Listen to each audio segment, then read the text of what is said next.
প্রশাসন আইন উপদেষ্টা আছে, তাদের সাথে কথা বলুক।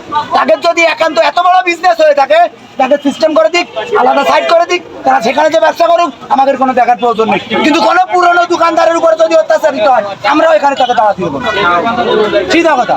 কোনো পুরনো যে এতগুলো আগে 8 বছর 10 বছর তারা দোকানদারি করে, তাদের যদি ক্ষতি হয়, আমরা সবাই মিলে তাকে উঠে দেবো।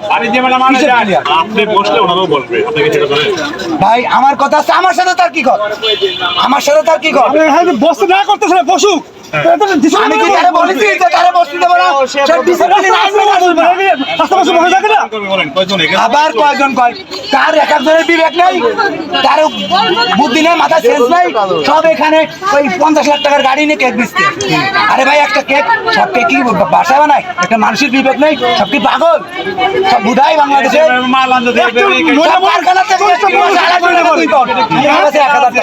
টাকায় কি কিছু বলে? আমরা মুড়ি গুটে 20 টাকা পাই না, আমি একটা কেক পেয়েছে 50 টাকা নিয়ে। তুমি প্রফিট বেশি দেখায়, তুমি আমাদের ক্ষতি করে তুমি রাস্তাটা রচনা করে দিচ্ছ। গরিবের জায়গায় কিন্তু বড় লোক এসে ব্যবসা করতেছে। এটা তো 100 আপনি চেক করেন না, 1 কোটি টাকার বাজার গাড়ি দিয়ে এখানে কেক বেচে 8-10 লাখ টাকা 12 লাখ টাকা যে 1 কোটি টাকা বাজার বিক্রি করতে পারে, তাহলে তার 1 কোটি টাকা থাকা অবস্থায় সে যদি সরকারি রাস্তায় প্রফিট করতে আসে, আমি একটা পেটের দায় গরিব মানুষ রাস্তায় আছি, কেন ক্ষতি পাবো? আমার অধিকার নেই?